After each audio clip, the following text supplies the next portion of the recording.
সংবিধানের সংশোধনী বিল নিয়ে আজকে বিরোধীরা যে কাণ্ড ঘটালো তাতে একটা কথা একদম পরিষ্কার বলা যেতে পারে, আর যাই হোক দেশের সাংসদ বা মন্ত্রীরা সৎ এবং স্বচ্ছ হবে এটা ভাবাটাই অন্যায়। কারণ এই কারণে বলছি যে আজকের যে সংবিধান সংশোধনী বিল আনা হয়েছে 130তম সংশোধনী বিল, সেই বিল পেশ করে স্বরাষ্ট্রমন্ত্রী জানিয়েছেন যে এই বিলে যে মূল যে কথা সেই কথা হচ্ছে এই আইনের আওতা থেকে কেউই বাদ যাবে না, এমনকি প্রধানমন্ত্রী পর্যন্ত এই আইনের আওতায় থাকবেন।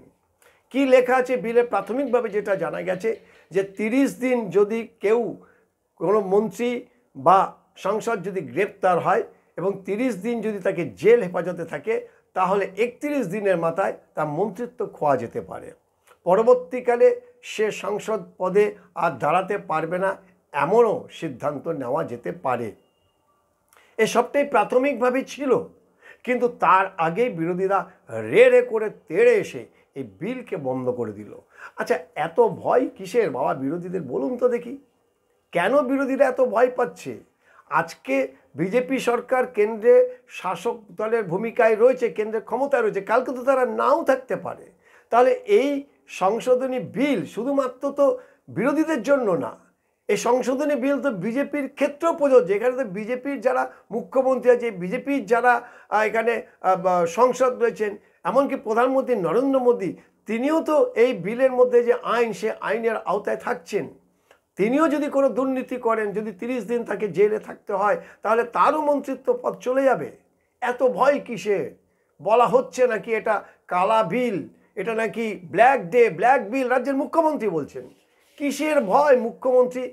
কেন এই বিলকে এত ভয় পাচ্ছেন? দেশের মানুষ তো চায় যে একটা কঠোর একটা বিল আনুক, যে বিলের আওতায় যে সমস্ত চোর জোচ্চোর মুখ্যমন্ত্রী বা মন্ত্রীরা দেশের সমস্ত সম্পদ তারা বিক্রি করছে, লুট করছে, সাধারণ মানুষের টাকা, করের টাকা লুট করছে, তাদের বিরুদ্ধে শক্তিশালী একটা আইন আসুক। আর এই সংসদীয় আইনের মধ্যে দিয়েই তো তাদের বিরুদ্ধে পদক্ষেপ নেওয়া যেতে পারে।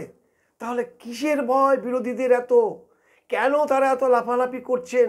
আজ নয় কাল তো বিজেপিও তো সেই শাসক দল থেকে বিরোধী দলে যখন যাবে, সে বিজেপির বিরুদ্ধে তো সেই একই আইন বলবৎ থাকবে। তখন আপনারা মনের সুখে নরেন্দ্র মোদী, এই অমিত শাহ বা অন্যান্য যে সমস্ত মুখ্যমন্ত্রী বা মন্ত্রী রয়েছেন তাদের বিরুদ্ধে ব্যবস্থা নিন না। কে বাধা দেবে আপনাদের?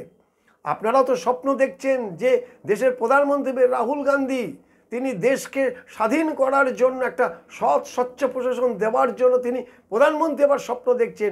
সবাই মিলে তাকে ঝাঁপিয়ে পড়েছেন প্রধানমন্ত্রী পদ হিসাবে বসানোর জন্য। আরে তখন তো এই আইনটা আপনার হাতেও থাকবে, তখন তো এই বিজেপির এই নেতারা, এই মন্ত্রীরাও তো থাকবেন। রাতারাতি তো দেশ থেকে বিজেপি মুছে যাবে না, কোথাও না কোথাও বিজেপির এই রাজ্যের মুখ্যমন্ত্রীরাও থাকবেন। তখন তাদের বিরুদ্ধে আপনারা ব্যবস্থা নিতে পারবেন। যে সমস্ত মন্ত্রীরা চুরি করছেন, দুর্নীতি করছেন, ইডি সিবিআই দিয়ে তাদেরকে তুলিয়ে ভেতরে ঢুকিয়ে দিন এবং তারপর তাদের মন্ত্রিত্ব কেড়ে নিন। সে সুযোগ তো আপনাদের হাতেও থাকছে। কিন্তু কিসের ভয়? কেন ভয়? তার মানে কি আপনারা মনে করছেন যে বিজেপিকে হারানো যাবে না? তার মানে আপনারাই তো নিশ্চিত করছেন যে বিজেপির এই মুখ্যমন্ত্রী, এই প্রধানমন্ত্রী, এই স্বরাষ্ট্রমন্ত্রীকে সরানো যাবে না। তাই আগে থেকেই এই বিরোধীদের বিরুদ্ধে যাতে বিল পেশ না হয় তার জন্য আপনারা চিৎকার করছেন। কিসের ভয়? সাধারণ মানুষ সব বুঝতে পারছে, সব জানে যে কিসের ভয়, কেন ভয়, কারা এত বেশি চিৎকার করছে এই কঠোর বিলের বিরুদ্ধে, তাদের পেছনে কি উদ্দেশ্য আছে সাধারণ মানুষ সব বুঝতে পারছে। কিন্তু যেভাবে আজকে লোকসভাতে কলুষিত করা হলো, কয়েকজন আবার তো আগ বাড়িয়ে বলছেন তাদের বিরুদ্ধে নাকি খুব বাজে ব্যবস্থা নিয়েছেন, তাদেরকে বাধা দেওয়া হয়েছে এবং সেটা দৃষ্টিগতভাবে বাধা দেওয়া হয়েছে। একজন তৃণমূলের মহিলা সাংসদ তিনি দাবি করলেন, লোকসভার ভিতরে সমস্ত ফুটেজ রয়েছে, সেই ফুটেজ দেখলেই বোঝা যাবে যে এই দাবি আসলে কতটা যুক্তিসঙ্গত বা কতটা সত্য। যদিও এই বিরোধীদের একটা কথাও যে সত্যি বলে অন্ততপক্ষে এই মুহূর্তে দেশের মানুষ তারা বিশ্বাস করেন না। শাসক দলের যে করে তাও না, কিন্তু শাসক দলকে তো দেশটা চালাতে হচ্ছে, তাই তাদের কিছু কিছু কাজ করে দেখাতে হয়। কিন্তু বিরোধিতা ছাড়া আর যে কোনো কাজ নেই, সেটা আরও একবার চোখে আঙুল দিয়ে দেখিয়ে দিল। এই স্যার অর্থাৎ যেটা বিশেষ নিবিড় সমীক্ষা, সেটাকে আটকানোর জন্য যেভাবে বিরোধীরা ঝাঁপিয়েছিল, আজকে ঠিক একই কায়দায় এই সংশোধনী বিল আটকানোর জন্য বিরোধীরা এইভাবে ঝাঁপিয়ে পড়লেন। দেশের মানুষ চায় একটা স্বচ্ছ প্রশাসন, দেশের মানুষ চায় একটা স্বচ্ছ প্রশাসক, দেশের আইন, দেশের সমস্ত সংবিধান মেনে সেই দেশ চলবে, সেই সরকার চলবে।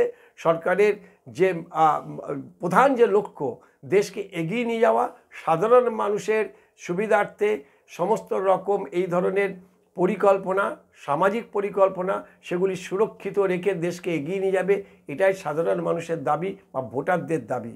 আর যেভাবে আজকে বিরোধীরা এই সংশোধনী বিলকে তারা আটকানোর চেষ্টা করলেন বা বাধা দিলেন, শেষ পর্যন্ত যৌথ সংসদীয় কমিটি এই বিল দিনের আলো দেখবে কি না সেটা সময় বলবে, কিন্তু যেভাবে তারা বাধা দিলেন, দেশের মানুষ কি খুব ভালোভাবে নিলেন সেটা সময় বলবে, ভবিষ্যৎ বলবে।